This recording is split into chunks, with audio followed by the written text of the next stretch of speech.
Hi, I'm Dennis from Plain Truth Ministry. Welcome to Friday in the Word. Today I want to talk about context and why it matters.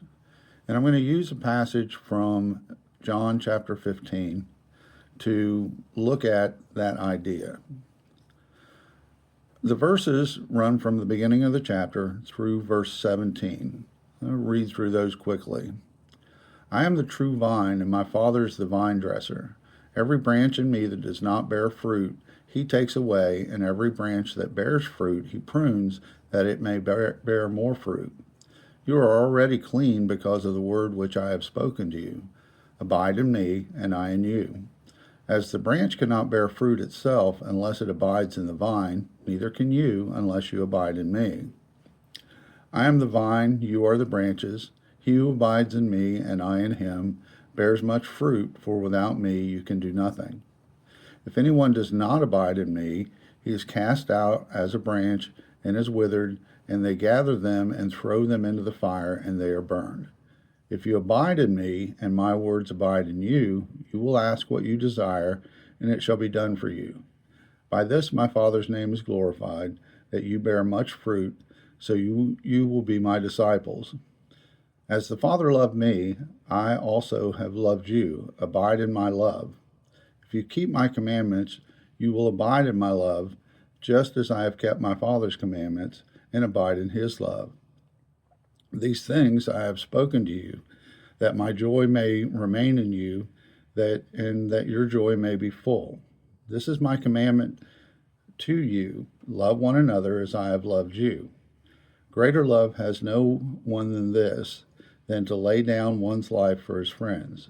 You are my friends if you do whatever I command you.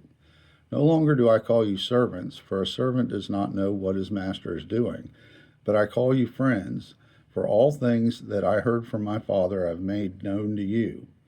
You did not choose me, but I chose you and appointed you that you should go and bear fruit, and that your fruit should remain, that whatever you ask the Father in my name he may give you.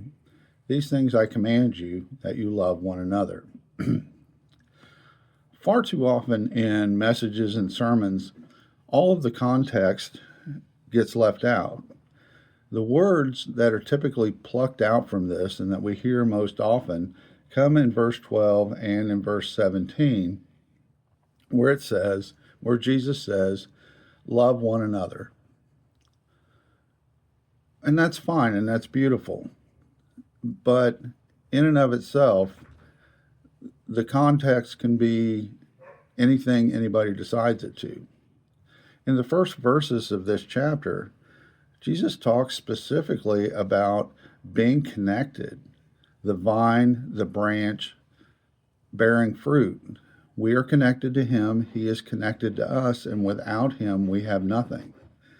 His love for us nourishes us and has built us and taught us to do his will. And he goes on to say, if whatever you ask will be done for you, whatever you desire will be done for you. Well, if we are in him and he is in us, what we desire is to do God's will, and those are the things that we'll ask for. It's all about interconnectedness.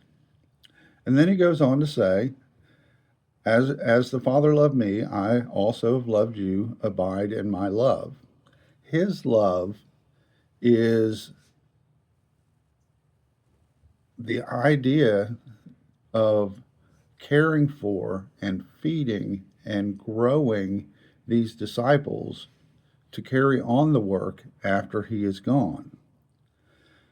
The verse itself in verse 12, this is my commandment, that you love one another as I have loved you. Not love one another and we're done. The commandment is love one another as I have loved you. Well, what have I done for you? I've taught you. I've prepared you. I've grown you. I've pruned you and made you better. I have made you able to bear good fruit and continue to bear good fruit. And there's a lot of work involved in that. That is the love that I, Jesus, have provided for you. Don't love one another as you see fit. Love one another as Jesus saw fit. Context matters. And in this context, we are connected to him and in him, and his love abides in us. Think about that. Thank you, and God bless.